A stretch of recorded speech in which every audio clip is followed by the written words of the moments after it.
నారా చంద్రబాబు నాయుడు.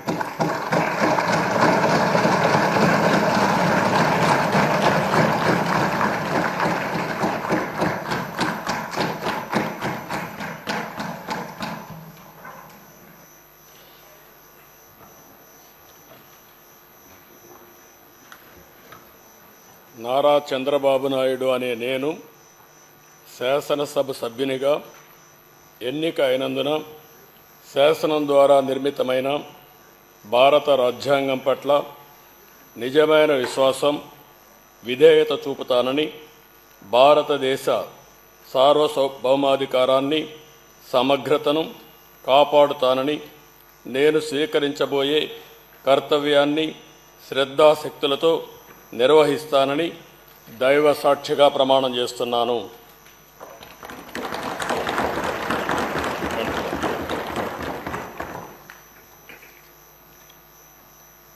ఆంధ్రప్రదేశ్ శాసనసభ సభ్యుడైన నారా చంద్రబాబు నాయుడు అనే నేను సభ నియమాలకు కట్టుబడి ఉంటానని, వాటిని అనుసరిస్తానని, సభా మర్యాదలను పాటిస్తానని, సాంప్రదాయాలను గౌరవిస్తానని దైవ సాక్షిగా ప్రమాణం చేస్తున్నాను.